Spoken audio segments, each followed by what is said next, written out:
अप्तकाम पूर्णकाम परम निष्काम सच्चिदानंद आनंद कंद परमानंद देवकी नंदन श्री कृष्ण चंद्र भगवान के श्री चरण कमलों में कोटि कोटि प्रणाम करते हुए परम मंगलमय भगवत स्वरूप भागवत महापुराण ज्ञान गंगा इस धराधाम पर उपस्थित हुए सभी भक्तजन व हमारे परम शिष्या श्री मति कौशल्या देवी पत्नी श्री राम जन्म दुबे अपने पितर के मुक्ति हेतु तो इसी ज्ञान यज्ञ गंगा का अवतरण कराते हुए व्यासगति से ढेर सारा साधुवादी को और भगवत नाम संकीर्तन करते हुए आइए इस कथा में प्रवेश करते हैं। आइए हम सभी मिलके प्रभु नाम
वृत्तासुर का जब वध हुआ,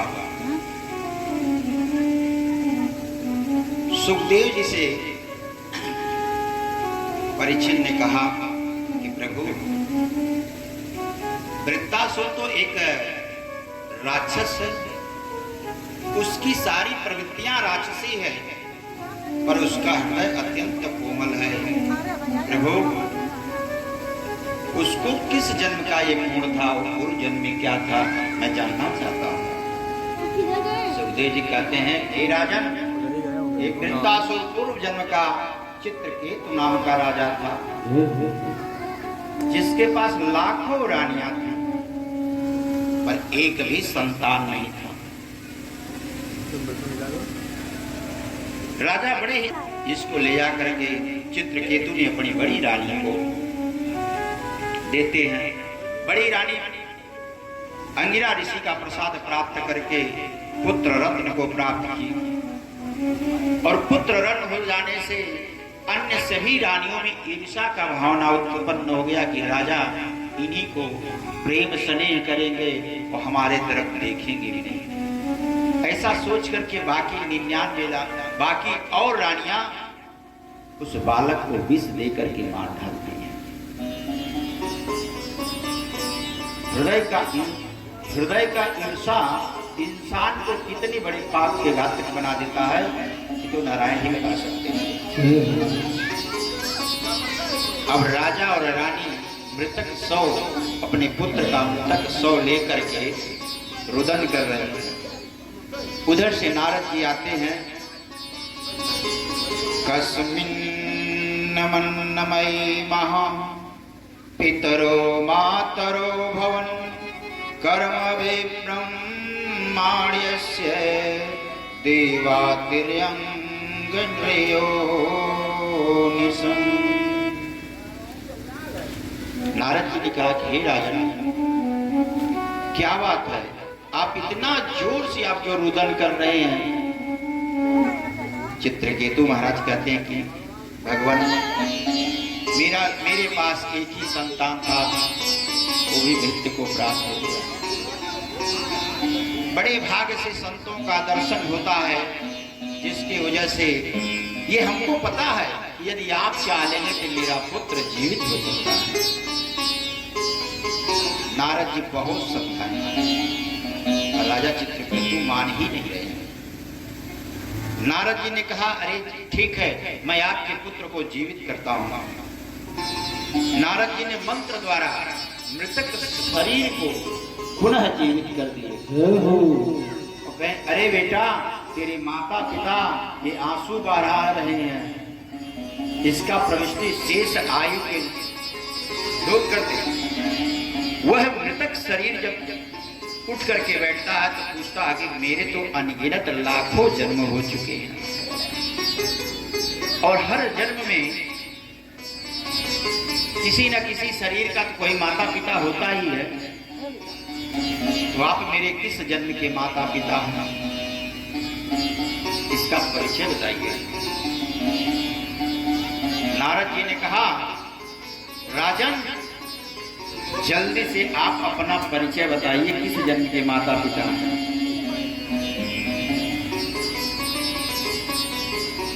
ये श्लोक गुरु हो साक्षात वक्ता शरीरिणा हस्ते मुख सभायां वै मिथुनो भूर्य भार्यया।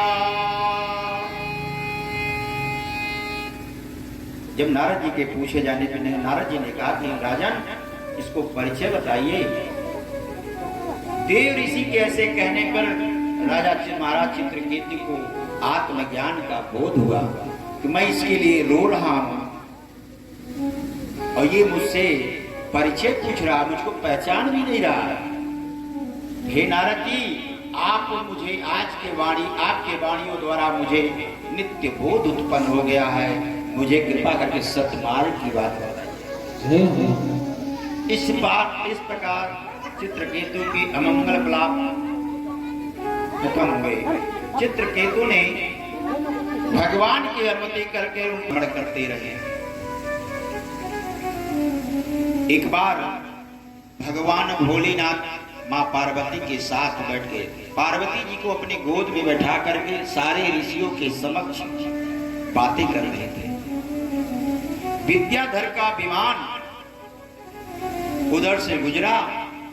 विद्याधर ने सोचा कि भगवान भोलेनाथ हैं जिनका सभी लोग पूजन वंदन करते हैं, इनको शर्म नहीं आ रही है, सभा में बैठे हैं और पत्नी को गोद में बैठाए हैं।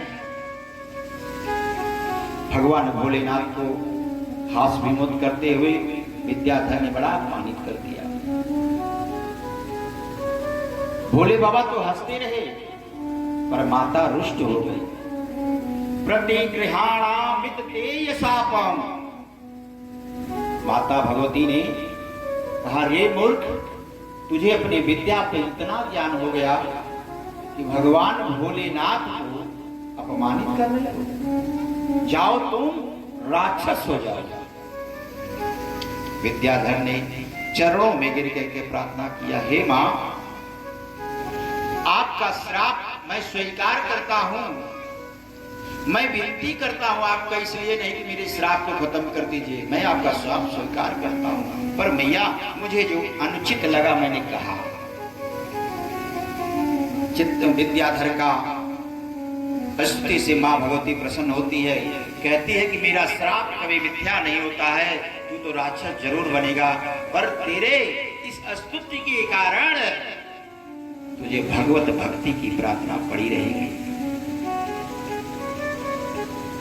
महाराज चित्रकेतु वही दूसरे जन्म में विद्यासुर राक्षस बना। बोलिए वृंदावन बिहारी लाल की। इधर महर्षि कश्यप ने माता दिति को पुंसन मन का प्रयोजन करते हैं, उनको व्रत रखवाते हैं पुत्र के लिए। इंद्र को भयभीत देख करके इंद्र ने वहां उनकी सत्य व्रत को देखने के लिए इनके आश्रम में रहने लगे। समय आने पे इंद्र ने उनकी मां के गर्भ में ही बच्चों का हत्या कर दिया। 49 टुकड़े बड़े, जो ये 49 मरुत हुए। बाबा तुलसीदास लिखे हैं कि हर प्रेरित ते अवसर चले मरुत 49। जिस समय हनुमान जी लंका में गए थे ना, उड़ान भरे थे, उस समय उनके साथ 49 मरुत भी गए थे। वही 49 मरुत गण में एक इस जन्म में गंगा पुत्र भीष्म भी हुए थे।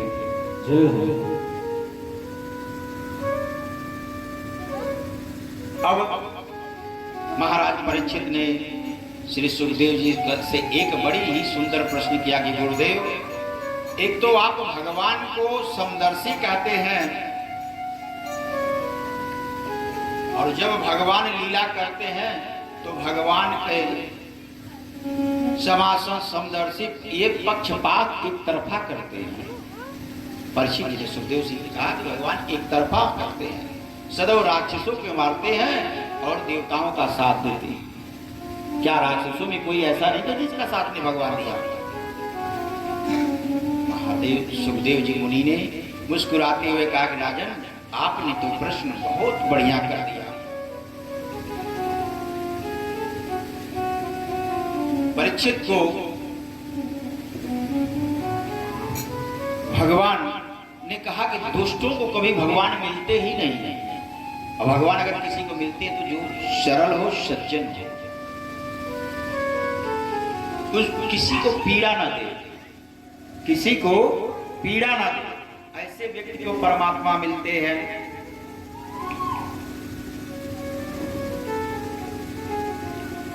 तो सुखदेव जी ने परीक्षित जी को महाराज हिरण्यकश्यप की कथा बताते हैं। मैया दिति के 2 संतान हुए थे। मैंने पहले बता चुका था कि हिरण्यकश्यप का वध भगवान ने किया बड़ा अवतार में। उसका बड़ा भाई हिरण्यकश्यप था। हिरण्यकश्यप को जब ये पता चला कि मेरा छोटा भाई मारा गया तो आग बबूला हो गया। विष्णु को बदला लेने के लिए चला। तात्रे में दुर्वापुषा या वीरो मम तित्रता तथापनिम रागमयम् बर्यदप्य दुर्लभा प्रत्या।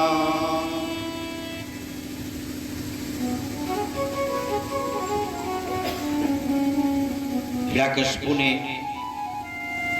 ब्रह्मदेव का तपस्या किया और ब्रह्मदेव जब प्रकट हुए तो कहे बेटा वरदान मांग लो।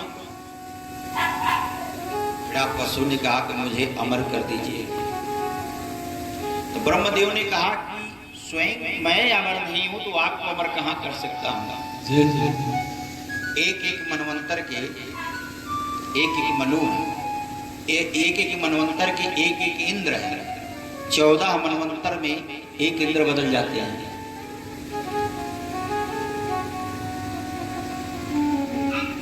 और देव जब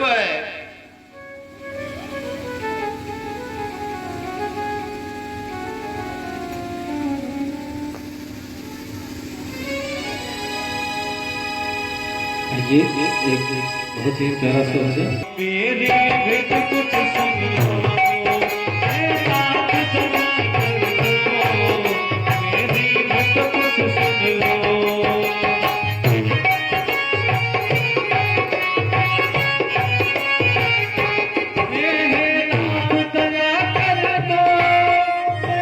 भेद कुछ सुन लो।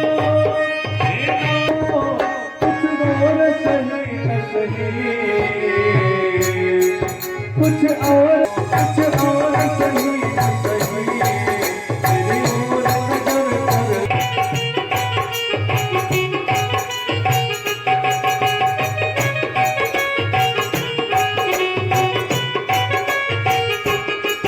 यशोदा के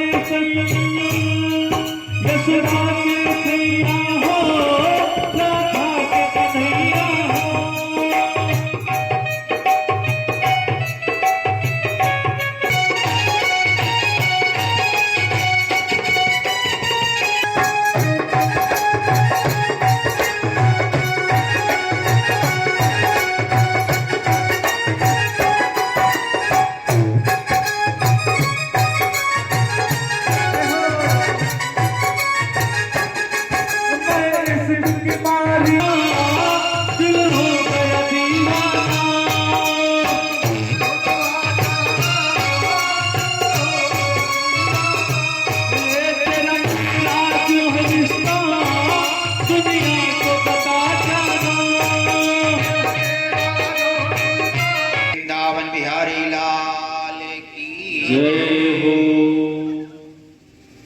ब्रह्मा जी प्रकट हुए और कहें, परम प्रिया,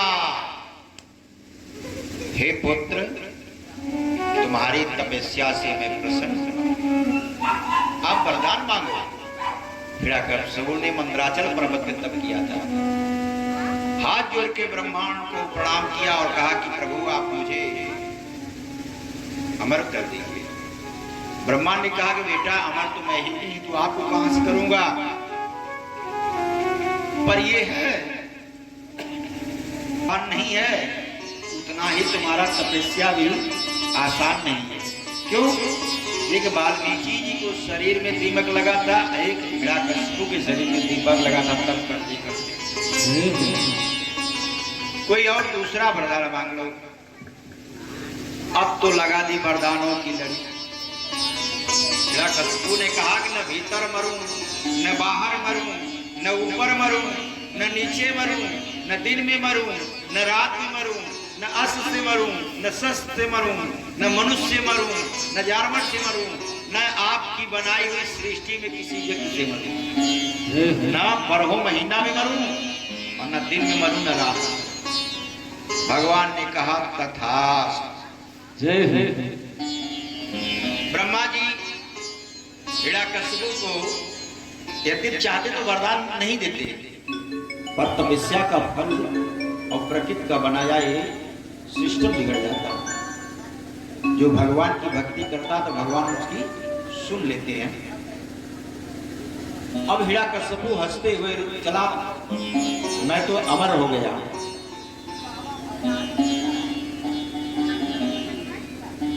देवता लोग घबराने लगे। इसी तरह से जोड़े से हिरण्यकश्यप की पत्नी कयाधो थी और कयाधो गर्भ धारण की थी। और जब देवासुर संग्राम हुआ ना, तो कयाधो का हरण इंद्र ने कर लिया। इंद्र ने जब कयाधो का हरण किया तो रास्ते में भगवान नारद जी मिले और नारद जी ने इंद्र को अत्यंत धिक्कारा है कि इतनी ऊंचे पद प्रतिष्ठा पे आप बैठे हैं, क्या है, और ऐसे घिनौना कार्य करने में आपको शर्म नहीं आती, लज्जा नहीं आती है।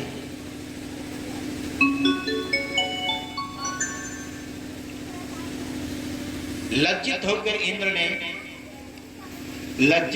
इंद्र ने कयाधो को वहीं छोड़कर चले गए। नारद जी ने कयाधो को लेकर अपने आश्रम में आए और नित्य नैवेद्य भगवान के चरणों का कथा सुनाना शुरू किए। कयाधो के गर्भ में महाराज प्रहलाद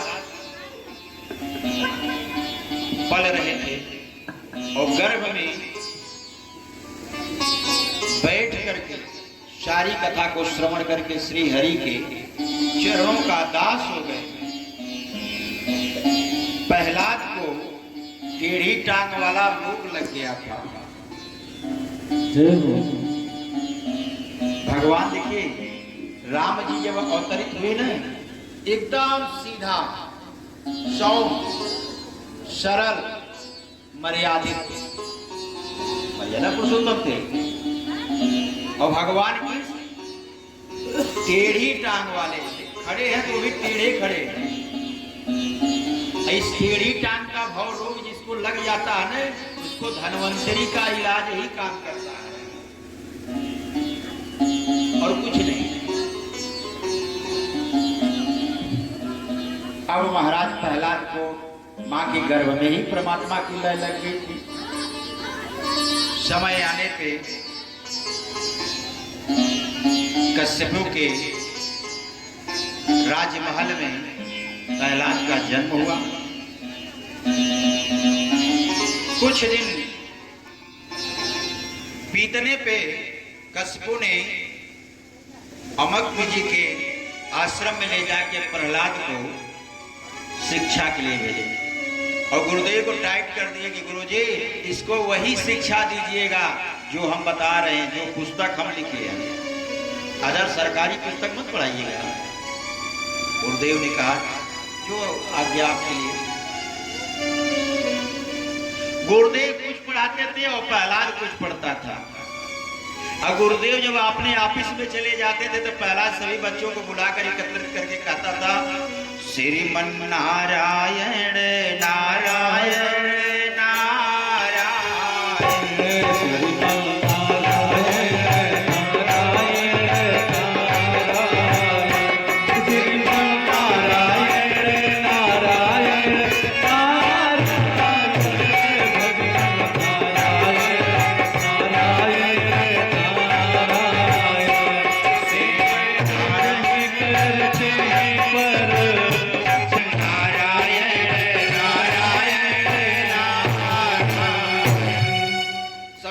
यही पढ़ाता रहा।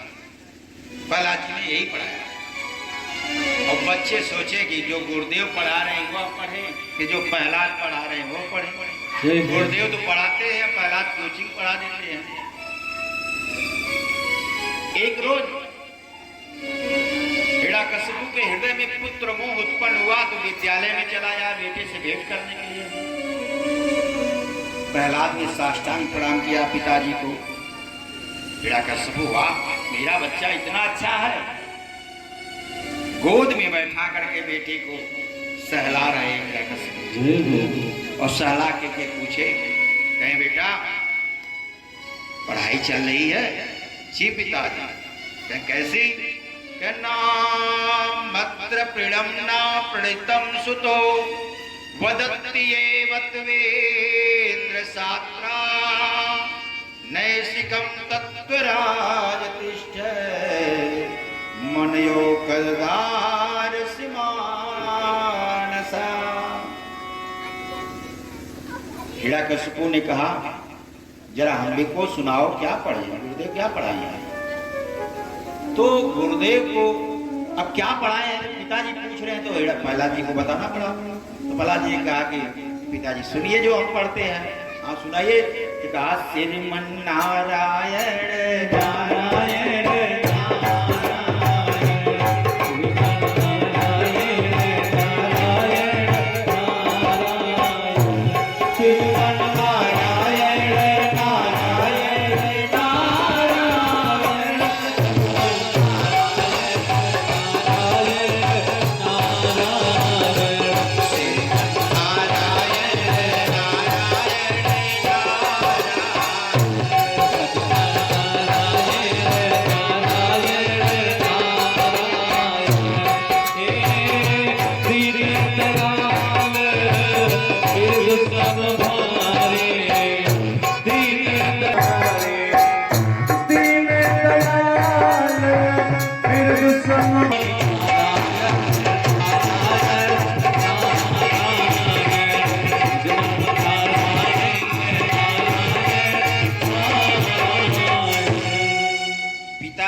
तुरंत गुरुदेव को बुलाए।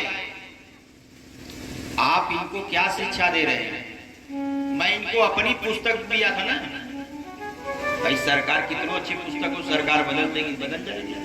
उस समय हिरण्यकशिपु सरकार चला रहा था कि जो मैं पुस्तक दिया वो पढ़ाइए, मैं कुछ और पढ़ाना सोच रहा हूँ तो आप इसको मेरे शत्रु का भक्त बना रहे हैं। अब आप जिंदा ही नहीं रहे।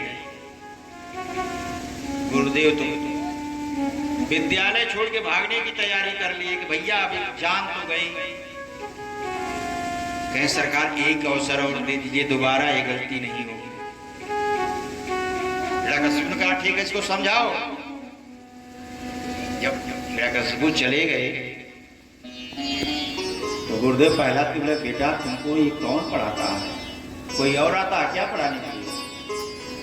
नहीं गुरुदेव। तो एक बालक बोला, अरे गुरुदेव आप तो कुछ और पढ़ाते हैं, इसको कोई और नहीं पढ़ाता, ये खुद ही पढ़ाया है पहले से, हमको भी पढ़ाता है। अब गुरुदेव और कांपने लगे कि मैंने सभी बच्चों को बिगाड़ रहा है। भाई राक्षसों का विद्यालय था, वो देवताओं का मंत्र चल रहा है, शत्रु का। अब हिरण्यकशिपु को खबर गई, हिरण्यकशिपु आए प्रहलाद जी को ले गए, बहुत पढ़ लिया, चलो घर। प्रहलाद जी को ले गए, बहुत समझाने बुझाने की कोशिश की, प्रहलाद मान ही नहीं रहे थे। कहीं भी बैठ जाते थे और बैठ जाते थे भगवान का स्मरण ही करते थे, भगवान की कीर्तन ही करते थे, क्योंकि गर्भ में ही वो सुन लिए थे। देखिए प्रहलाद जी गर्भ में भक्ति का बात सुन करके भगवान के चरणों का दास बन गए। अभिमन्यु पिता द्वारा चक्रव्यूह तोड़े जाने वाला शब्द सुन करके माँ की गर्भ में ही चक्रव्यूह को मंत्र याद कर लिया था। इसलिए यह कथा यह सीख देती है कि जब माताएं गर्भवती हों उनको अच्छी अच्छी धार्मिक पुस्तकें पढ़नी चाहिए, कथा श्रवण करनी चाहिए, संस्कार में रहना चाहिए।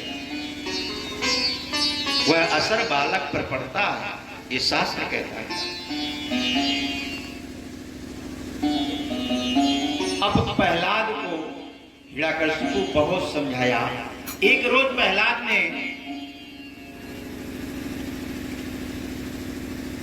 प्रहलाद बच्चों के साथ बगीचे में खेल रहा था। वहां पे कुम्हार मिट्टी के पात्र का आवा लगा था। जब लगा रहा था ना, एक बिल्ली का बच्चा उसमें चला गया और प्रहलाद देख रहा है और सब बंद करके लेपन कर दिया।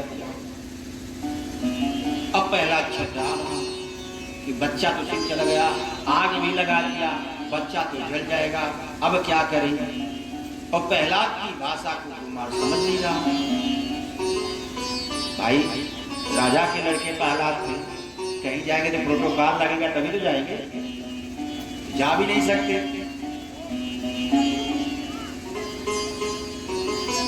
इसी तरह से रात बीती, सुबह हुआ, प्रहलाद भागे भागे उस कुम्हार के घर गया। और जब गया ना तो जो आवा को खोल रहा था तो उसमें से जिंदा बिल्ली का बच्चा निकला।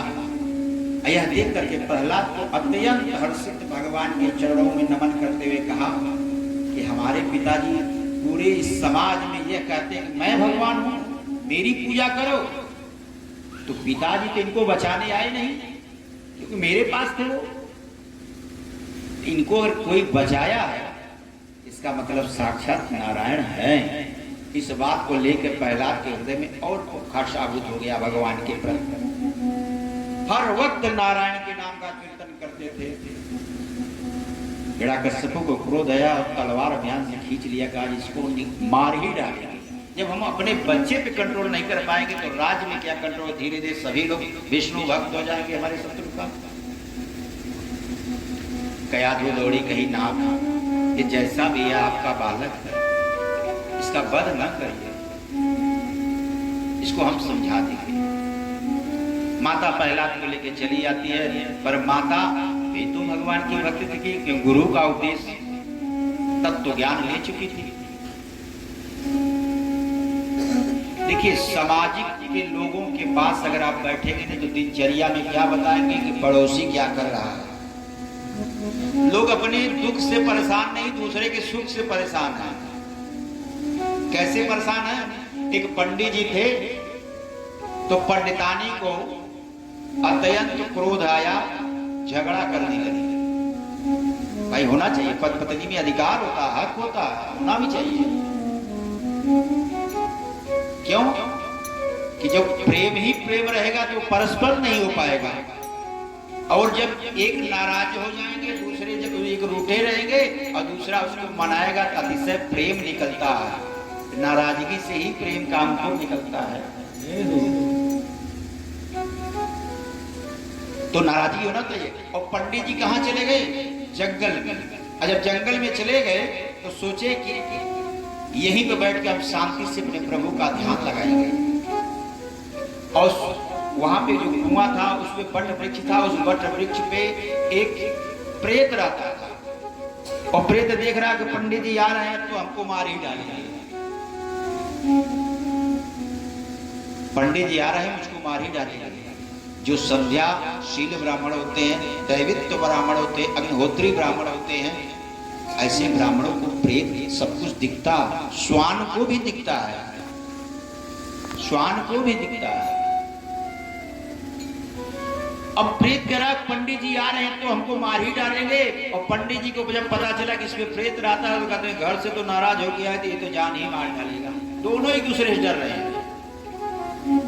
और पंडित जी जैसे कुएं पे पहुंचे, प्रेत देख गए, क्या बोलते उसको, इसको चावल पकाया जाता है, पीतल की जाती है, पहले थी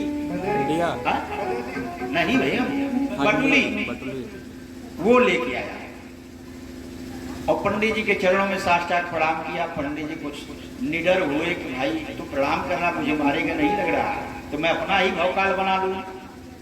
कहा हाँ ठो क्या बात है, आज तुझे मार ही डालेंगे।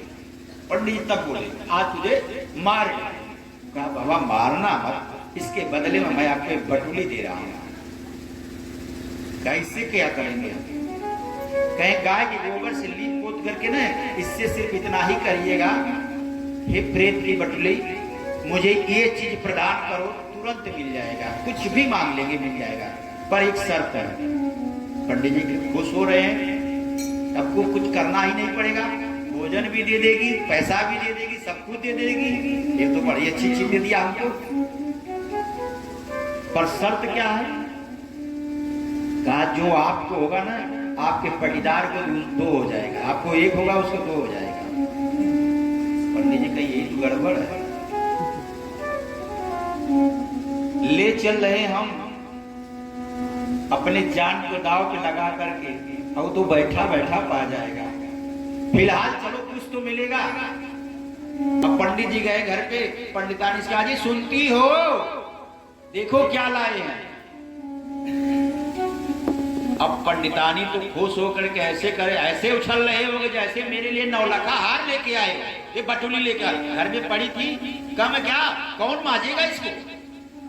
बाबा कह रहे जी सुनती हो, थोड़ा शांत हो जाओ, मेरी बात तो सुनो। अच्छा कहिए, आज तक तो सुनती आई, क्या सुना रहे? वह बटुली नहीं है, यह प्रेत की बटुली है। कह सुनाएंगे नहीं, अब दिखाइए प्रेत की बटुली। कह अच्छा नहा के आओ। अब पंडितानी भागे भागे नहाने गई। अब नहा के आई और पंडित जी अपने हाथ से गाय के गोबर से लीप दिए, जमीन को जो पोताई हो गई तो उस पर बटुली रख दिए, एक पुष्प रख दिए। कहे हे प्रेत की बटुली मुझे भोजन प्रदान कर दीजिए।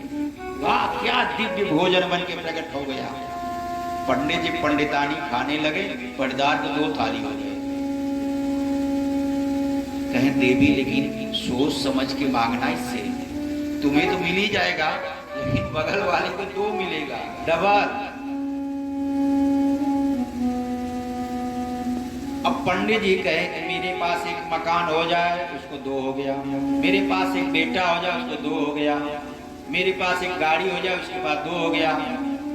पंडित जी सोच समझ के आवश्यकता की चीज मांग रहे थे, सब प्रदान होता। अब पंडित जी चले गए जजमानी में, तो पंडितानी अपना टेस्ट लेने लगी कि जरा हम भी तो मांगे। तो कहीं कि मुझे एक हार मिल जाए, तो उसके घर 2 हार हो गया। नहीं ये बर्दाश्त नहीं हो रहा है। पंडितानी अपनी बुद्धि लगा दी,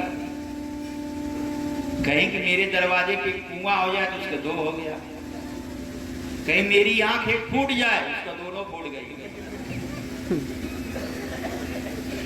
अब दरवाजे पे 2 कुआं था, उसी में गिर के बेचारा राम नाम हो गया उसका। बोलिए राधे राधे राधे राधे। अब माँ समझा रही, लेकिन प्रहलाद जी मान ही नहीं रहे। हिरण्यकश्यपु ने प्रहलाद को ऊंचे शिखर के पर्वत से नीचे गिरा दिया। सैनिकों से कहा कि इसको फेंक दे। जब सैनिक फेंक रहे थे तो श्री प्रहलाद जी महाराज भगवान का वही नाम कीर्तन कर रहे हैं, श्रीमन नारायण नारायण नारायण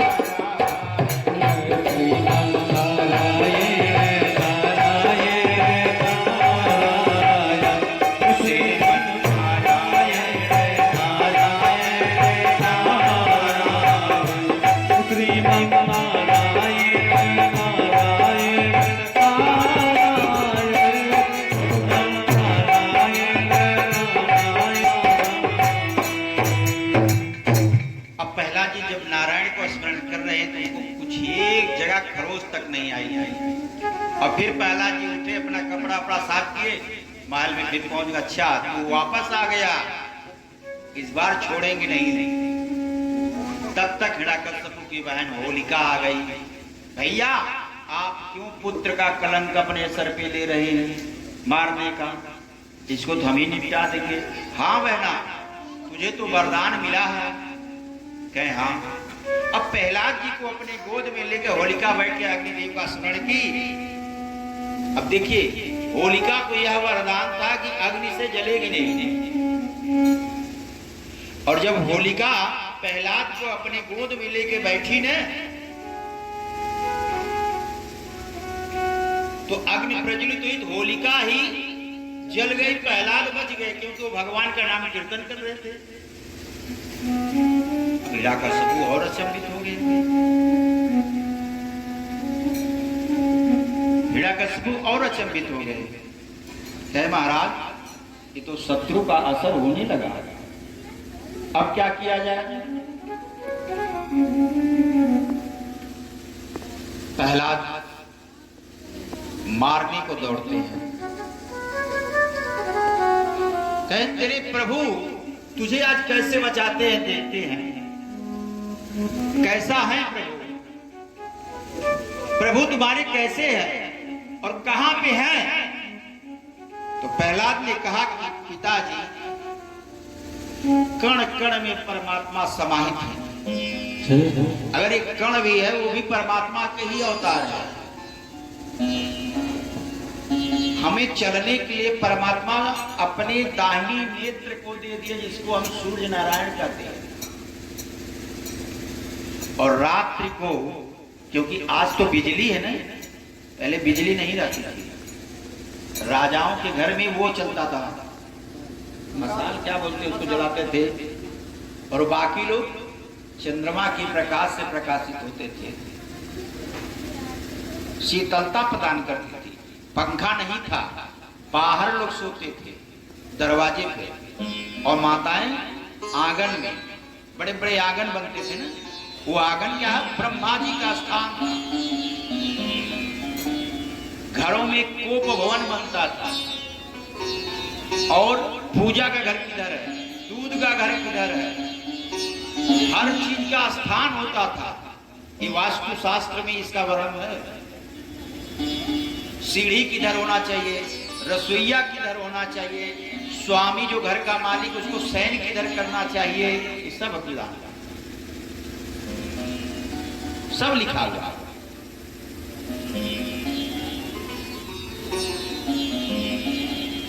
इसके बाद भगवान, उन्होंने कहा कि हर कण में भगवान है, हर कण में भगवान है।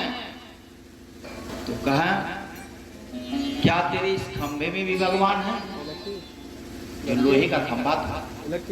प्रहलाद ने कहा कि हाँ, मेरे परमात्मा इस खंभे में भी है। अगर परमात्मा नहीं रहते तो खंभे का निर्माण ही नहीं होता। तो परमात्मा ने जब चलने के लिए, दिन में हमें प्रकाशित करने के लिए प्रकाश दिया, चंद्रमा दिया, जिंदा रहने के लिए वायु दी, सांस, सुनने के लिए कान दिया, प्रकृति जो परमात्मा की रची हुई सृष्टि है, प्रकृति है, उसको देखने के लिए आंख दिए। इन 9 दरवाजे का जो मकान 10 दरवाजा का, जिसमें ये रंग दसम है, ये बड़े बड़े सिद्ध महात्मा का यह खुलता है। यहाँ से जब प्राण निकलता तो मुक्ति होती है, मोक्ष होता है। आसान नहीं है, पर 9 दरवाजा है। इस शरीर में 9 दरवाजे का मकान है, जिसमें 2 दरवाजा, एक कान और एक आंख। इससे विकार भी अंदर प्रवेश करती है। कान बना है सुनने के लिए, क्या, हरि का चर्चा, हरि का कथा। कथा श्रवण से ही व्यथा बदल जाती है, जिंदगी जीने का ढंग आ जाता है। और कथा से लोग ही भागते हैं, किधर भागते हैं, कथक की तरफ। घर की बहन बेटी अगर डांस करे, आए मदमस्त होके क्या खुश होकर देख रहे हैं। अपनी ही बेटी, अपनी ही लज्जा, अपने घर की इज्जत सामने नाच रही है। नाचता कौन है? नृत्य कौन करता है? जो अप्सराएं होती हैं, जो इंद्र के दरबार में अपने, अब आप लोग तो समझे यहां से नहीं कह पाए निकालते हैं। और परमात्मा का कथा श्रवण करने के लिए उनको फुर्सत नहीं रहती है, नाच देखने के लिए फुर्सत होती है। ये हमारी कहाँ है? कानों से विकार आंखों से अंदर जा रही है, हमारे मन को लोभित कर देती है और मन विचलित हो जाता है। इसलिए कान बनी से अच्छी चीज सुहावन करिए, अच्छी चीज देखिए, बुरी चीज मत देखिए। क्योंकि मन जब दूषित हो जाता है तो उसको पवित्र करने के लिए कुछ भी नहीं है। सिर्फ गुरु एक ऐसा चीज है जिसको गुरु ज्ञान, गुरु उपदेश कहते हैं। उनके उपदेश द्वारा मन को स्थिति मिलती है, मन को शांति मिलती है, मन स्वच्छ होता है, साफ होता है और सदैव परमात्मा का दास होता है। बोलिए वृंदावन बिहारी लाल। प्रहलाद जी क्यों बिगड़ गए? कि प्रहलाद जी तो नारद जैसे गुरु मिले थे, नारद जैसे गुरु मिले थे। और देखा जाए तो प्रहलाद कौन है? हिरण्यकश्यप जैसे राक्षस के पुत्र, राक्षस का खून, राक्षस का वंश, राक्षस का सब कुछ, और वहां परमात्मा का भक्त उत्पन्न हो रहा है। जैसे हिरण्यकश्यप ने अपने हाथ को उठा करके एक घूसा उस पार्वत पे मारा है खंभे पर, कहा देखता हूं तेरा भगवान कहाँ है। तुरंत प्रहलाद ने हाथ जोड़ा, कहा हे प्रभु, आज तक भगवान भक्त का परीक्षा लिए, आज ये आपका दास आपका परीक्षण करता, याद आप सचमुच से भगवान है जिस खंभे से निकलिए। और प्रहलाद की वाणी को सुन करके ना भगवान उस खंभे से नरसिंह अवतार लेके प्रकट होते हैं। बोलिए नरसिंह भगवान की। और पकड़ करके हिरण्यकश्यप को घसीट करके चौखट पर ले जा करके मारना शुरू करते हैं। हिरण्यकश्यप ने हंसते हुए कहा, शक्तम विधातम निज भृत्य भाषित व्याते न भूते स्वलेनं चक्रतो सत्य रूपम परिपूर्णते अस्तंभिं नामृगं मनुष्य रूपा। क्या मुझे मारोगे? मैं न दिन में मरता हूं न रात में। भगवान ने कहा बेटा घबराओ मत, ये समय देखो, न दिन है न रात है, गुदुलिया का समय है। तो कहा न जानवर से मरूं न मनुष्य से मरूं। कहा बेटा गौर से देखो मुझे, मेरा तो शरीर मनुष्य का है पर मेरा मुख जो जानवर का, दोनों का मिक्स है, ध्यान से देख लो। तो कहा न अश्व से मरूंगा न शस्त्र से मरूंगा। कहा बेटा तुझे मारने के लिए मेरे नाखून अंकुरित जो ऊपर की भाग नाखून का है उससे फाड़ डालूंगा तुझे, पूरा नाखून भी नहीं लगाऊंगा, किसी हथियार की जरूरत नहीं है मुझे। तो कहें 12 महीने में नहीं मरूंगा। कहें बेटे तेरे लिए मैं एक अलग से महीना बनाया हूं, अधिक मास, जिसको पुरुषोत्तम मास कहते हैं, मल मास कहते हैं, उसी महीने में मारे थे भगवान, इसीलिए बनाया गया उसको पुरुषोत्तम मास। हिरण्यकश्यप ने कहा कि न अंदर मरूंगा न बाहर मरूंगा, न ऊपर मरूंगा न नीचे मरूंगा। तो भगवान ने कहा बेटा होश में हो जा, ये देख कहां पे खड़े हो, न अंदर हो न बाहर हो, बीच दहलीज पे हो। अब तुझे मारने के लिए न ऊपर जाना न नीचे जाना, अपने जंघा पे ही चीर डालूंगा। और भगवान इसी जंघे पे रख हिरण्यकश्यप को फाड़ दिए। और फाड़े न, उनका सब लबाब, उनका जो ब्लड था भगवान के ऊपर तक तो मार के चला गया। और भगवान का मुखमंडल जो था ना, वो हिरण्यकश्यप के ब्लड से सान था, लाल ठवर हो गया।